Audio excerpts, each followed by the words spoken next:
Bonjour à toutes et à tous et bienvenue en direct du forum InCyber où on poursuit l'actualité avec SD Magazine et nos invités. On va parler à présent cyber-espionnage au cœur des tensions géopolitiques mondiales. Alors effectivement, en plein cœur de l'actualité, février 2024, une fuite informatique quelque part inédite, lève le voile sur le cyberespionnage chinois. Et là, on apprend comment Pékin déploie son offensive cyber sur la planète en s'appuyant sur notamment des sociétés informatiques discrètes ayant pignon sur rue, notamment la société iSpoon à Shanghai qui aurait infiltré 14 gouvernements, des organisations pro-démocratie à Hong Kong, l'OTAN également, et possiblement Sciences Po à Paris. La Chine n'est évidemment pas la seule à œuvrer dans le champ du cyberespionnage qui s'intensifie au cœur des tensions géopolitiques mondiales. Un sujet d'actualité donc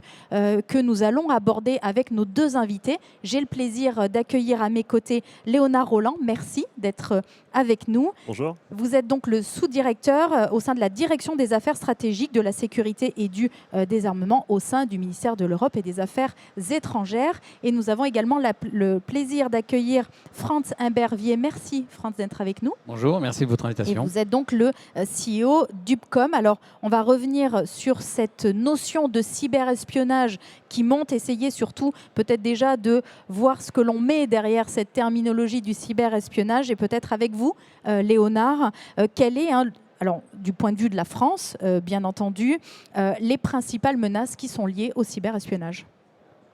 Alors tout d'abord, il faut bien rappeler qu'aujourd'hui, le cyberespionnage est la cybermenace numéro 1. C'est peut-être pas la plus visible, mais en tout cas, c'est celle dont l'impact stratégique est le plus fort. Le cyberespionnage contre nos données personnelles, contre nos intérêts industriels, mais aussi contre nos intérêts politiques. Et dans cette dernière catégorie, j'aimerais revenir sur une sous-catégorie qui est la menace contre le secteur diplomatique, puisque une étude récente du CERT-EU le montre, parmi les administrations, la diplomatie est le plus touchée, avant même le secteur de la défense en matière de cyberespionnage. Alors qu'est-ce qui est touché dans le cadre de la diplomatie? Ce sont bien sûr les ministères des Affaires étrangères, mais ce sont aussi les organisations internationales. Et on a eu plusieurs exemples récents dans l'actualité, notamment l'attaque contre la Cour pénale internationale. Et donc on voit bien l'intérêt stratégique qu'il peut y avoir pour certains adversaires à espionner aussi ces organisations. Alors peut-être, Franz, un mot sur aussi cette actualité réglementaire, puisque l'Europe arrive avec l'EIA Act et dont on en parle évidemment beaucoup. Alors ça n'est pas figé, tout cela va évoluer, mais on essaye quand même de comprendre notamment les impacts de cette réglementation sur ce qui est à l'œuvre aujourd'hui, et notamment dans ce sujet du cyberespionnage. Alors je vous cite, et je parle évidemment sous votre contrôle pour ne pas altérer vos propos. Vous l'avez dit, durant cette période, tous les acteurs numériques proposant un service intégrant de l'IA pourront faire ce qu'ils veulent. Aucune restriction, aucune règle, aucune loi, aucune éthique, rien. Cela implique évidemment des inquiétudes particulièrement importantes, et notamment en matière de cyberespionnage. Concrètement, de quoi devons finalement avoir-nous peur? Que peut-on redouter? Alors on va redouter de ne pas prendre le train que les Américains sont en train de tirer et d'allonger finement, et que les Chinois, à leur tour, promettent de nous offrir avec tout un tas de stratégies pour pouvoir envahir le monde de l'information et de la digitalisation de la société humaine, mais ça parle évidemment de l'entreprise. On reviendra peut-être sur l'enjeu de la diplomatie, qui est effectivement le cas le plus exposé, mais c'est normal parce que c'est lui qui a le renseignement le plus intéressant. Donc on n'attaque pas les organisations pour rien, c'est parce qu'il y a vraiment un centre d'intérêt. Ce qu'on reproche à cette IA Act, c'est que l'inertie de la Commission européenne, qui dit maintenant que c'est signé, on est d'accord, on le met en application dans un an. Pendant un an, on sait que les Américains, qui ont quand même à peu près 30 ans d'avance sur nous, surtout, ont une capacité de pouvoir tout installer en termes de services rendus. Et une fois que le service sera rendu, même s'il n'est pas conforme à l'avenir, Comme on ne voudra pas s'en passer, on va forcément trouver des arrangements pour qu'ils continuent à perdurer un certain temps jusqu'à ce qu'on trouve une autre solution que les lobbyistes américains nous aideront à trouver comme ils le savent si bien faire. Et je reproche à la Commission, et Thierry Breton le regrettait lui-même, de dire bah oui, maintenant ça va rentrer en application dans un an, on ne fait rien pendant un an. Mais pourquoi on ne fait rien pendant un an alors que le temps de la menace et le time to risk pour nous au niveau de la cyber, c'est quasiment de l'instantanéité. Et là, il y a une incompatibilité qui évidemment joue en faveur de ceux qui ont un train d'avance, les Américains et les Chinois, et pas du tout à l'égard de l'Europe qui reste très prudente, très cartésienne, très administrative et qui forcément nuit littéralement à notre compétitivité sur cet enjeu. Qu'est-ce qu'on peut faire alors pendant cette année de latence, parce que tout ne passe pas forcément que par la loi ou par le réglementaire. Qu'est-ce qu'on peut faire? Alors, le réglementaire, il est nécessaire parce qu'il est structurant. Il définit des limites qui sont généralement alignées à des principes essentiels et fondamentaux qui gouvernent nos démocraties, qui gouvernent notre positionnement à l'égard de la liberté et des droits de l'homme. Ça, c'est la Constitution européenne à laquelle on est tous adhérents et il faut la préserver coûte que coûte.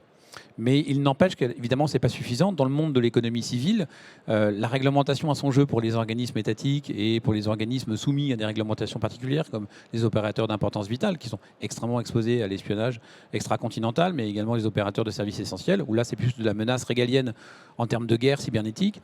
Mais la contrepartie, c'est qu'en économie, si on doit tenir compte d'un décret qui met 3 mois, 6 mois, 1 an pour sortir après l'identification et la connaissance d'un risque, c'est déjà trop tard. Et ce trop tard-là, il faut le tuer. Et pour ça, l'administration n'est pas prête. Et les entreprises non plus, parce que les entreprises, in fine, elles finissent par suivre un peu le rythme de l'administration. Elles sont plus agiles, mais quand même, elles regardent ce qu'elle fait pour être dire est-ce que je vais dans le bon chemin ou je ne vais pas dans le bon chemin. Alors effectivement, Léonard, peut-être revenir avec vous sur les actions qui sont mises en œuvre par le ministère de l'Europe et des Affaires étrangères, et vous l'avez dit, qui effectivement est sous le coup d'une menace grandissante, puisque, et France l'a rappelé aussi, vous disposez d'informations précieuses. Oui, en effet, le secret a toujours été intimement lié à la pratique diplomatique et notamment le secret de la correspondance diplomatique. Donc c'est clé. Et je dirais que du coup, la première action qui nous revient, c'est de se protéger et de faire en sorte d'être au niveau de la menace. Et je crois que notre ministère a fait beaucoup ces dernières années et continue de renforcer sa cyberdéfense. C'est aussi faire en sorte que nos organisations internationales, notamment l'UE, l'OTAN, j'ai aussi cité d'autres organismes plus spécialisés, se protègent. Et donc la France, par sa voie diplomatique, par sa contribution à la gouvernance de ces organisations, fait en sorte que les moyens et l'organisation soient mis en place pour qu'elles soient bien protégées. On a beaucoup parlé dans le domaine réglementaire de la directive NIS 2 récemment, mais il y a un règlement un peu moins connu qui a été adopté récemment, le règlement EU-IBAS, justement sur la cybersécurité des institutions de l'Union européenne, qui est fondamentale. Et puis c'est aussi une action en soutien à ces organisations internationales lorsqu'elles se font attaquer. Je parlais tout à l'heure de la Cour pénale internationale. La France a donné plus d'un demi-million d'euros à la Cour pour qu'elle puisse justement renforcer ses cyberdéfenses à la suite de cette attaque et va la suivre dans la durée. Donc on le voit, des actions qui s'opèrent à différents niveaux pour pouvoir accompagner cette protection face au cyberespionnage. Quelles sont les actions que peuvent mettre en place les entreprises et auprès de qui elles peuvent trouver un appui, un soutien, des compétences, des connaissances pour mieux adresser ce phénomène du cyberespionnage? Alors, le cyberespionnage fait appel à une compétence qui est très transverse, qui fait appel à l'ingénierie sociale, à la culture générale, à la culture politique. Protéger une information dans un État, ce n'est pas un problème technique, c'est d'abord un problème politique. Je n'ai pas le droit, moi, citoyen français, de chiffrer en Chine. Je suis passible de la peine de mort si je le fais, alors qu'un Chinois peut venir chiffrer en France, on ne lui reprochera rien. Je peux chiffrer des facteurs limités en France, mais je peux chiffrer des facteurs illimités en Suisse. Donc la constitution politique de chaque État définit la condition dans laquelle on peut traiter et protéger sa donnée. Ça, c'est déjà le premier périmètre. Et il y a des États qui n'ont pas le même équilibre. Et puis il y a des États qui ont des accords bilatéraux militaires, comme la France qui est membre de l'OTAN, et l'OTAN a des accords qui prévaut les accords régaliens dans le cadre de la défense et dans l'intérêt collectif. Et pour les entreprises, pour revenir à elles, ce qui est important, c'est que les acteurs qui faisaient du ciment et qui demain décident de faire de la cybersécurité parce qu'il y a un time to market, moi je recommanderais de ne pas y aller. Ça reste une spécialité, comme je dis souvent, c'est une chirurgie de la main. Vous êtes fait mal à la main, vous voyez le généraliste, il vous dit on va aller voir un chirurgien de la main, ce sera mieux. C'est une vraie spécialité transversale qu'une école comme l'EPITA peut former en partie, mais ça nécessite des compétences et des cultures générales de l'organisation de l'entreprise, de la société, du droit politique. Moi, j'ai la chance de vivre dans un pays hôte où la détention d'un secret est un droit inaliénable à son détenteur. C'est la dernière démocratie du monde où je peux conserver un secret sans être poursuivi pour obstruction judiciaire sur certains sujets. C'est un privilège assez unique. Et cette posture-là aussi me permet d'aller délivrer des prestations de services à d'autres acteurs. Alors, je ne suis pas là pour parler de moi, mais pour parler des acteurs qui font de la cybersécurité, il faut bien cibler ces derniers. Et la question que vous avez posée tout à l'heure amène à la notion de souveraineté. Protéger ces informations fait appel à de la technologie qui répond à des critères de souveraineté. Alors je vais être très direct, mais tout système issu des États-Unis d'Amérique qui sont destinés à protéger une information ne protège pas l'information. On va payer pour l'obtenir et en plus les Américains vont nous la piquer parce qu'ils ont énormément de actes pour pouvoir le faire, à commencer par le Calais Act de 1994 qui a été voté par Clinton, pourtant des démocrates, mais qui est une des lois les plus liberticides, où tout système de communication vendu par les Américains à l'étranger doit être équipé d'un backdoor. Donc tout ce qui est américain est backdoor. Et quand on met devant un ministère ou devant une ambassade une solution américaine, bah moi ça me crée un problème parce que de toutes les façons la souveraineté n'est pas préservée, tant bien même les Américains seraient des alliés. Mais comme ce sont des alliés qui font partie de l'OTAN et que dans l'OTAN j'ai des amis comme les Turcs, ça me crée un problème dans la géopolitique internationale parce que les Turcs ont droit à la même information que les Américains au titre de membres de l'OTAN. Alors évidemment, je vous pose la question, Franz. On voit très bien qu'aujourd'hui, les Américains ont le monopole sur un certain nombre de technologies d'un point de vue numérique. Tout ce qui va toucher au cloud, etc. Et donc là, on revient à l'hébergement de nos données. Et donc, effectivement, le sujet aussi de l'extraterritorialité, qui est concomitant aux enjeux de souveraineté dont vous parlez. Concrètement, aujourd'hui, qu'est-ce qu'on fait? Puisqu'on sait que beaucoup de nos entreprises utilisent ces outils, beaucoup de nos institutions, on parle national, mais ça prévaut évidemment au niveau européen, voire bien sûr international. Quelles sont finalement, est-ce qu'il y a vraiment une solution à cela? Alors il y en a. Il y a des solutions technologiques qui existent en Europe, qui sont issus de pays où le backdoor est interdit, comme la Suède, avec les firewalls, Clavister, je ne sais pas si on peut citer des marques, mais ça disrupte un petit peu du marché. Et donc, je pense que faire d'abord confiance à la technologie et à l'innovation européenne, qui est quand même la plus importante du monde. Alors, les Israéliens produisent 80% de l'innovation et des brevets déposés, la Suisse 10%. Mais la Suisse, c'est un melting pot culturel. Et puis les 10% qui restent, c'est le reste du monde. C'est-à-dire que les Américains sont nuls, en fait. Pourquoi ils sont nuls? Parce qu'ils vont capter tous les cerveaux et tout le génie, que ce soit en Ukraine, en Russie, qui sont des très bons mathématiciens, mais évidemment en France, en Allemagne, en Grande-Bretagne. On les amène aux États-Unis. Et aujourd'hui, toute la cybersécurité de Google, elle est dessinée par des Français. Donc la démarche de souveraineté dans l'innovation, c'est investir dans la technologie proposée par des acteurs souverains européens. Dans ce que vous dites, c'est aussi investir dans nos talents et faire en sorte de les garder. Complètement. Si je traduis. Il faut que l'administration change son code des marchés publics pour permettre à ces acteurs d'être légitimes en termes de taille, de risques financiers pour pouvoir répondre à des marchés. Il faut que les RSSI, les DSI prennent l'initiative de dire, plutôt que d'aller prendre un firewall américain, je vais aller me prendre peut-être un firewall suédois ou un firewall français, parce que par la Constitution, il n'y a pas de backdoor. Aux États-Unis, il y a une Constitution qui dit qu'il doit y avoir un backdoor. On est quand même dans un autre monde, en fait. Donc là, c'est un changement aussi un peu global de mindset dont vous parlez, puisque finalement, chacun peut être acteur de ce changement, et c'est ce que vous dites finalement dans Habitude de consommation a changé. Faire confiance à l'innovation locale, faire confiance à la petite start-up qui pousse à Rennes, qui pousse à Metz, qui pousse à Lille ou à Grenoble, à Saint-Étienne. Toutes ces boîtes-là, c'est du génie. La plupart du temps, quand c'est vraiment génial, elles disparaissent, elles se font racheter par les Américains et elles deviennent propriété intellectuelle américaine. Et là, c'est mort. Et pour celles qui restent, elles vivotent en fait, parce qu'on leur passe pas la commande. Et évidemment, la commande publique, c'est déjà un euro qui reste en Europe et pas un euro qui devient $1. Donc ça va quand même changer la balance commerciale de manière significative. Et en même temps, ça va contribuer justement au ministère des Affaires étrangères européennes de préserver sa souveraineté avec un peu plus de résilience. Alors Léonard, je vous ai vu effectivement acquiescer un certain nombre de points sur les enjeux de souveraineté, sur effectivement aussi le rôle que vous avez à jouer peut-être pour accompagner cette conduite du changement. On parlait notamment des marchés publics, d'un soutien plus fort aussi aux PME qui sont le cœur de l'innovation, puisque ce sont ces petites structures qui l'apportent. Et on sait qu'elles sont nombreuses, notamment en France et en Europe. Comment est-ce que vous pouvez accompagner cette dynamique du changement ? Mais je suis ravi parce que je peux rassurer Franz. Je parlais tout à l'heure du renforcement de la cyberdéfense, la cybersécurité du ministère. Celui-ci s'accompagne naturellement d'un effort visant à privilégier les solutions souveraines dont vous venez de parler. Alors peut-être un point sur l'aspect régulation. Est-ce qu'aujourd'hui, une régulation internationale pourrait permettre d'adresser un certain nombre de sujets? J'ai tendance à dire oui, mais est-ce que concrètement c'est réalisable ou réaliste?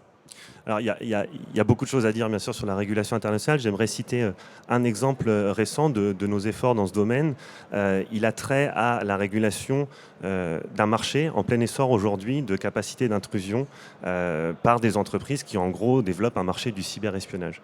On a tous en tête les logiciels espions, mais on a aussi les composants pour ces logiciels-là, les exploits, les vulnérabilités. Puis on a aussi des prestations de hacking, qu'on appelle hacking for hire dans le jargon anglo-saxon. Et aujourd'hui, on a cet écosystème très peu régulé. Et nous, on perçoit véritablement ça comme une triple menace, à la fois pour les droits de l'homme, bien sûr, parce qu'il y a des cyberespionnages, par exemple, d'opposants politiques, pour notre sécurité nationale, parce que c'est nos intérêts qui sont espionnés, mais aussi pour la stabilité d'ensemble du cyberespace. Et donc, c'est pourquoi, avec nos amis britanniques, très récemment, on a lancé une nouvelle initiative diplomatique qui s'appelle le processus de Pall Mall, du nom de la conférence, de l'endroit où s'est tenue la conférence de lancement en février dernier à Londres. Et ce processus a vocation à aboutir à un code de conduite pour les entreprises qui, en gros, permettra de savoir ce qu'elles ont le droit de vendre à qui, un peu sur le modèle notamment de ce qui avait été fait pour la régulation des sociétés militaires privées il y a quelques années. Mais bien sûr, c'est un sujet complexe puisqu'il y a des usages légitimes de ce type de capacité, notamment dans le domaine de la lutte contre le terrorisme. Peut-être, Léonard, un dernier mot sur les acteurs avec lesquels vous pouvez aussi coopérer, au-delà de ceux que vous avez déjà cités, pour faire face à ce cyberespionnage. Je dirais que la coopération interministérielle, elle est clé.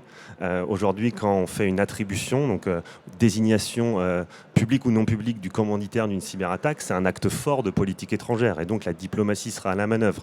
Mais en amont, interviendra bien sûr un travail des agences spécialisées et techniques. Donc ça implique qu'on se parle, et on se parle au quotidien avec les agences spécialisées, avec les services spécialisés en France. Et on est notamment membre à ce titre du C4, le centre de coordination des crises cyber, auquel le ministère des Affaires étrangères siège de manière permanente. Franz, un dernier mot? Oui, là, il y a un petit décalage avec la réalité du terrain quand même, parce qu'en France, on a l'ANSSI, l'Agence nationale de la sécurité des systèmes d'information, qui est censée délibérer des labels qui sont censés promouvoir la résilience d'une technologie.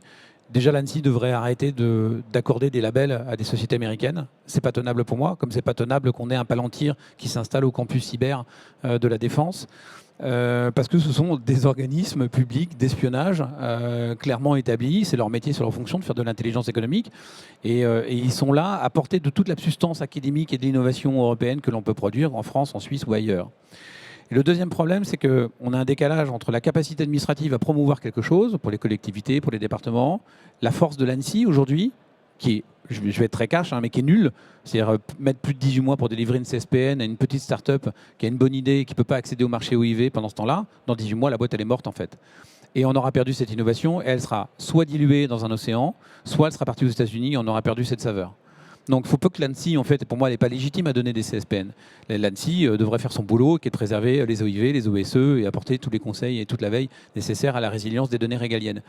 Mais les Allemands, aujourd'hui, ils ont contré le problème. Moi, je peux aller faire ma certification au BSI en 6 mois pour 3 fois moins cher. J'ai une équivalence CSPN et puis j'ai mon tampon et je peux aller vendre sur les marchés.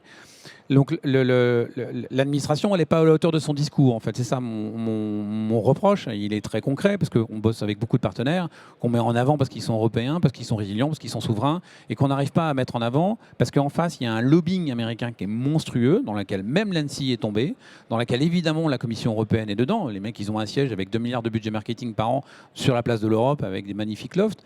Donc on ne peut pas se battre contre ça. Et sur l'intelligence européenne en soi, vous avez évoqué le libre arbitre politique de l'entrepreneur, du citoyen. Il est vraiment en cause par rapport à ça à moyen et à long terme. Et l'IA, aujourd'hui, où c'est carte blanche pour capter n'importe quelle information pour pouvoir enrichir les IA génératives de demain, on peut tout piquer sans limite. Et aujourd'hui, il n'y a aucune loi pour ça dans le monde qui restreint n'importe qui. Donc c'est celui qui aura capté le plus de données, et c'est ce que font les Chinois. Aujourd'hui, ils sniffent tout ce qu'ils peuvent, sans savoir ce qu'ils prennent, mais ils le prennent pour pouvoir nourrir leurs IA génératives. Et demain, quand on aura fermé le robinet, ils pourront dire « moi j'ai le savoir de mon IA et vous ne l'aurez pas ». Et là, on aura perdu. Et donc là, effectivement, c'est aussi un appel à la vigilance, peut-être à une certaine fin de la naïveté que nous devons aussi assumer. Et donc, effectivement, des actions qui sont aussi mises en œuvre, et notamment la coopération que l'on a effectivement souligné, un besoin d'accompagnement des entreprises qui doit être renforcé pour pouvoir adresser cette menace exponentielle du cyberespionnage qui nous touche toutes et tous, on l'a compris, et qui devrait effectivement s'intensifier au cœur des tensions géopolitiques mondiales qui ne sont pas prêtes de s'amoindrir. Merci à tous les deux d'avoir été avec nous. Merci beaucoup. Merci d'avoir répondu à nos questions avec franchise et transparence. Merci à vous de nous avoir suivis. Merci de votre fidélité. Je vous invite à rester connectés. L'actualité continue.